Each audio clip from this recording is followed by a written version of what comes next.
to Atlantic City on the world famous boardwalk with so much to do, but we're here to play golf.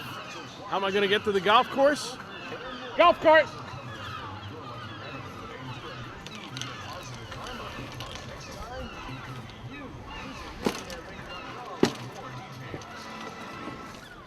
We're headed to the famous Stephen K. Golf Trail.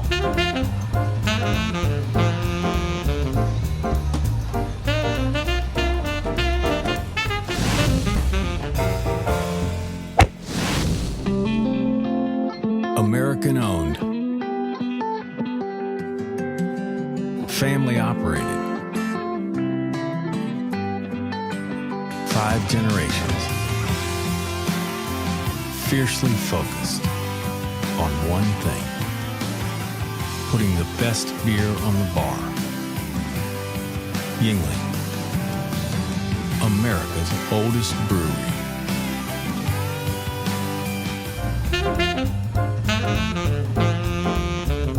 Well, before we actually start out on the Stephen K. Golf Trail, I figured we'd better meet the man who developed it and find out a little bit how it came to be. Stephen K., golf course architect, welcome to the Traveling Tony, Golfer. Pleasure. And Stephen, some people are going to think when they watch this show that this was a design trail, that it didn't happen that way, it evolved. No, it didn't happen at all. It's just something we've sort of talked about the last few years. So, the Stephen K. Golf Trail, 4 courses, South Jersey, how are they all different? How are they different? The best way to describe that is to go in order of the courses and what we tried to do. Blue Heron Pines, the idea there was to do variations on holes from other golf courses, like Pine Valley, Pinehurst, and Bethpage Black, which I know is public, but a lot of golfers don't travel that far to go to those golf courses, so that the public who come down to Atlantic City, play Blue Heron, could play those holes. A little thrill. Harbor Pines was to do a little bit more of a parkland golf course, try to get a little bit of a feel of Augusta. Scotland Run, the site dictated the design being abandoned sand and gravel with the pits and cliffs that were left there. And then McCullough Emerald Links they also said we need a hook. Now, one of the things that we realized we couldn't do is you're not allowed to plant trees. An officially closed landfill, you're not allowed to plant trees because the roots could break into this barrier. There's a plastic barrier and the roots actually would be strong enough to break through it. So therefore, I knew I was going to have a link-style golf course. It was going to be up high, it was going to be very windy, which meant I was going to have to have wider fairways in order to handle the wind. Perfect. And so to have a little bit of a, quote, hook, we were going to do variations of holes from Scotland and Ireland. There is one theme I see that you use extremely well throughout the Stephen K. Golf Trail. And if you're in South Jersey, you might as well use it. You're here, and that's the sand. And you use it as an interesting feature at each of the courses. There's a lot of sand at the golf courses. Probably Scotland Run has the most. Harbor Pines, the idea of the 7th hole is a reverse of the famous 13th hole, heroic par 5 at Augusta National.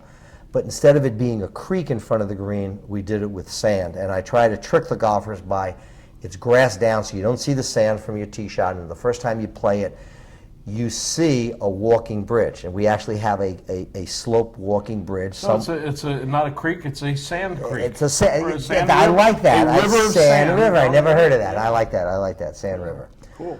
You know it after the second time you play it, but you don't know the first time. You actually think you might have hit into a water hazard. Now, the sand you use isn't always right up against the green. No, back in the 50s, 60s, and 70s, a lot of architects, other than Pete Dye, basically just put fairway bunkers where the better players were going to land, and then put them by the green. And they didn't have bunkers that affected the shorter hitting B or the C player or the D player. So I realized, and then I started studying the older golf courses. There were bunkers that came into play for those other plays, not just the monotony of just at the green and just, 240, 260 yards off the tee. You see it on several holes at my golf courses where there will be that bunker that's a deceiving bunker. Right. That may be 40 yards in front of the green. And it was deceiving in those days when those architects like Donald Ross Tillinghast, Devereux Emmett did it. You had to judge your distance. It wasn't on the sprinkler head or you had the laser. So as much as they might not be as deceiving today, they might still deceive you in a subliminal way. Why is it in America you have these crushing finishing holes? And the 18th hole, and the average golfer finishes with a double or a triple. 8 out of 10 courses in Scotland, the 18th hole is easy. So the excitement of a possible birdie for the good player, the excitement of a possible par for the average player. Well, the idea to leave them with a good taste in their mouth is a great idea in my book.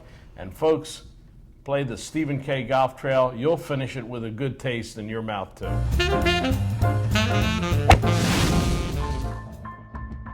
There can be only one number one. One outperforms. One outplays. The one shot. The one moment that separates one from the rest. That's when one redefines distance. That's how one earns number one. R1, the one driver played by more tour pros than any other. From TaylorMade, the number one driver in golf since 2001. An added feature to a golf trip in Atlantic City is there are so many choices of accommodations.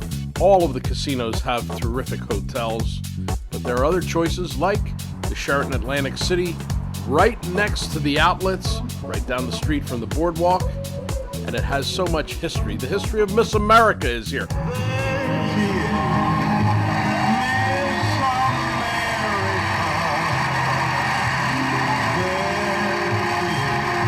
The statue of Burt Parks welcomes people as they come in.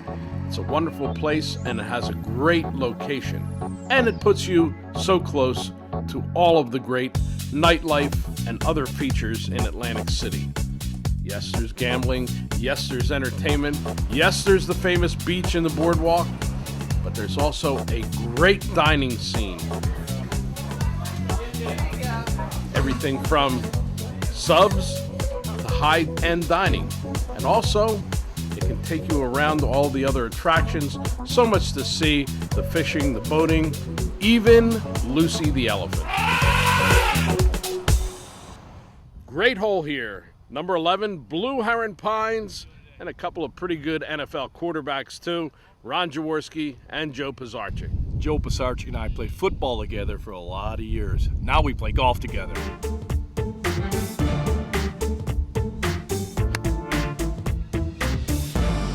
We're sitting on the patio at beautiful Blue Heron Pines, under the Yuengling umbrella, looking out at a great golf course that has gotten greater since it was bought by this man right here, Ron Jaworski. June of 2012, new ownership, new look, new improvements, new attitude. Ron, welcome to the Traveling Golfer. It's great to be with you once again, Tony. You know, I love your passion for the game of golf. I love to play the game. I love the golf business. I love being around the people that we see here at Blue Heron Pines. So all is good.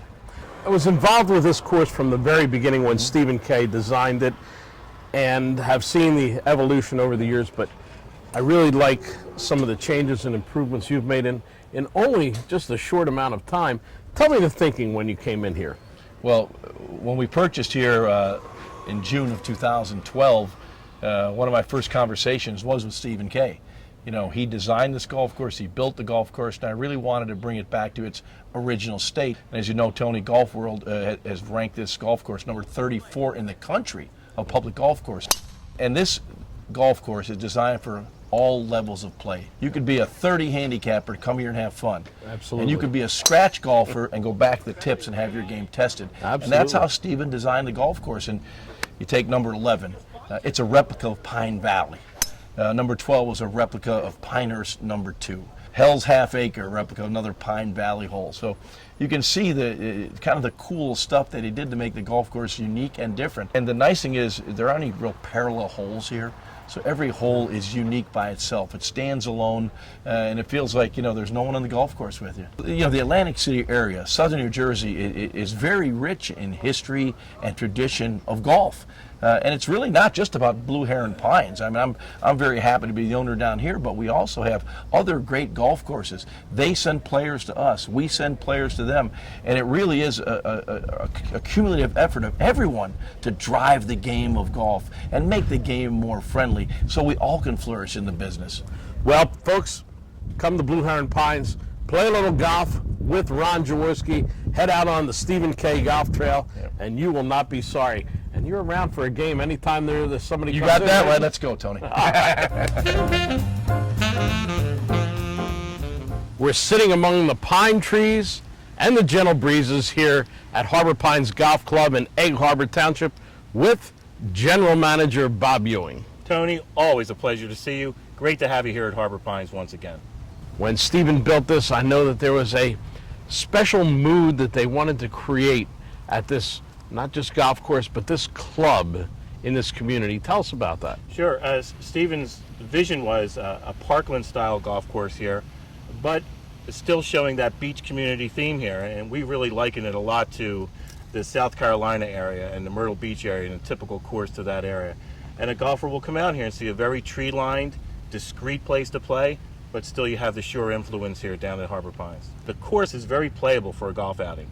You're going to come here and have a golf outing, really enjoy the day out here, have a great experience on the course, and then enjoy the food and beverage that we have to offer. Typical shore area food with the French fries and everything else that you would want to have after a round, not to mention those ice-cold beers that you want to have after a hot day like today. Exactly. And of course, to do that, you have an outdoor patio that sets up well for them. Sure, indoor, outdoor. We have it all here at Harbor Pines. The outdoor terrace, it's all weather. So this time of year, we can have the sides up and people can enjoy the fresh air coming off the ocean. Or when it starts to get a little bit cooler, or we get some rain, we can always put the sides down and they can still enjoy it. Bob, the location of Harbor Pines is excellent, right here in Egg Harbor Township, close to the Atlantic City Expressway, the Parkway, places to get here, but very close to the beaches also. We're about 15 minutes from the AC Expressway, and if you go due east, we're only 15 minutes from the Ocean City beaches. So either way you want to look at it, access to Harbor Pines is really very, very easy. We're on the back patio at Scotland Run, another Stephen K. production with Nick Boro, the head professional. Welcome to the Traveling Golfer. Thank you, Tony. And this is not a sunglasses commercial, folks. This is a brilliant sunshine day. That's right, we can use a little bit of help here. A brilliant sunshine day where the sun always shines at Scotland Run. We're about 40 minutes from the Jersey Shore, and Nick knows that well because he grew up in Iowa. That's right. Plenty of miles from the ocean. That's right, Iowa to Coastal Carolina University, a great professional golf management program there in Myrtle Beach. And then you came up to Scotland Run 2006. Correct. And a Jersey boy he is now, we can't get rid of him. He doesn't want to leave. Stuck here forever. Yeah, really. Well, hey, a lot of people love the area outside of Philadelphia, and of course this puts you so close to the Jersey Shore, close to all the action in Philadelphia. Yes. And on a great golf course. Tell us a little bit about this particular course. Well, this course is very unusual in this area. There's two different flavors, as you could say, of the golf course. We have front nine that goes through more of the wooded area. It's very tree lined in the front nine, at least the first 7 holes on the front. Very demanding off the tee, not a lot of room to miss left or right off the tee. But if you do find the fairway, it can be very rewarding on your second shots into the green. They are protected well with some bunkering and some waste areas. But the front nine is mostly known as the wooded nine, and a little bit easier of the two nines because there's not as much water or waste areas that come into play. Yeah. The back nine, completely different feel. It goes through an old sand quarry that the property really sits on. So there's a lot of waste areas, not tree lined at all, but a lot of waste areas, a lot more water that comes into play. A little more open, if you will, off the tee because of the fact that there's no trees. But if you miss a fairway, you're in the middle of a sand pit. So at least you have a shot out of the sand compared to behind a tree. And if you ever get bored out there, I don't know why you'd get bored on such an interesting course, but there's a little bit of, well, eye candy to look at, let's say, some adornments out there on the course. Tell us about some of them. Sure, some leftover equipment from the quarry. When we opened the property, we wanted to keep the theme of the sand quarry that was here, so we had left a few of the plows, and there is even one piece that doesn't fit quite with the quarry theme, and that is the airplane that is down on the 16th hole. Once you come off the course, this is one of the great experiences you can find at any daily fee course anywhere in the country. This clubhouse is really something, and your owner did a great job. The entire clubhouse encompasses about 28,000 square feet, so it's a large building. Upstairs is where you get a great view of the golf course, and that is our banquet room where we do a lot of weddings, parties, different types of events there. They have a 100-seat full-service restaurant with a bar area. It's gorgeous inside. And the pub is a lot of fun in there too. You got it's you know, a nice square bar where you can have a lot of interaction. The people across there, you got the big screens. Nick, best way to find out more about Scotland Run, the website? Absolutely, scotlandrun.com for sure. scotlandrun.com. You'll enjoy every single minute of it. Absolutely. This guy came here from Iowa and hasn't been able to leave. What a scene, what a backdrop. Right here at the deck on the back end of the clubhouse at McCullough's Emerald Golf Links, Egg Harbor Township. We've got General Manager Tom Sullivan with us. Also, El Presidente, he is the president of the Greater Atlantic City Golf Association. Every time I look off of this back patio, it is amazing, and even more amazing when you think of what it used to be. Exactly. You know, it wasn't too many years ago that this was an old city landfill, which was closed down in, I believe, in the early 90s. We are Audubon certified. We've got a ton of wildlife that's out here, a lot of different bird life, obviously. The golf course itself has been built, obviously there are no trees, so it lends itself to a links-style golf course. Speaking of links-style, wind, always a factor here? Wind's always a factor. McCullough's plays 6,500 yards, and with the wind, it actually makes it more of a 7,000 yard golf course. So it's always a factor at McCullough's. You would mention that we don't have trees. We only have trees on our 14th hole, our 15th and 16th holes. All the other holes, it's the fescue that is really the hazard here. There's one particular hole that really comes to mind out there. You've got a copy of the famous postage stamp green at the postage stamp hole at Troon, at Royal Troon. Mm-hmm. That's our 16th hole, and it's a fun par 3. What's your favorite hole out here, Tom? Personally, I might be a little bit of a sadist. I like the 12th hole. The reason why I like the 12th hole is it's a long par 4. It's all about the drive. The fairway kicks balls to the right, and if you try to go a little too far left, you're not going to find your ball because there's a lot of fescue. Once you're on the fairway, it's a tough shot because it's an elevated green where if it goes left, you're definitely going to lose it, and if you go right, you're just going to be on the side of the green safe. Now, you would ask me about what my favorite hole is the 12th, but most people that come here really love these two holes because of the elevated tee shots. 18's a great finishing hole. It's just a drive in. You see the clubhouse. It's an easy drive in. It's risk reward because of the length of the hole. 8 is you've got the water on the left. You've got the trees on the right. So that hole is another hole that's really about driving it. We've got a great pub where golfers can enjoy a beer or just to get cool. We've got the best burger probably in South Jersey, and that's a testament to having the Library 3 here, which locals know about. The Library 3 is a great steakhouse in Egg Harbor Township, real pubby feel, and we just have undergone a deck expansion, which now our deck is over 1,500 square foot, and this fall we're going to put a roof over top of it, so we're going to have an open air outdoor facility for weddings, large parties, and obviously golf outings as well. Oh, what a perfect opportunity to get something to wet my whistle. Ronnie, you wouldn't happen to have an ice cold Yingling, would you? I certainly do. Well, there you go.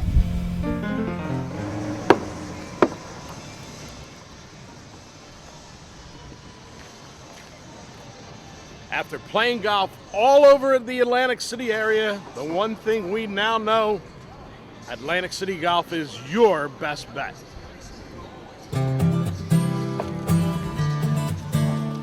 Tony Leodora's golf wardrobe, courtesy of Antigua, the leader in modern golf apparel.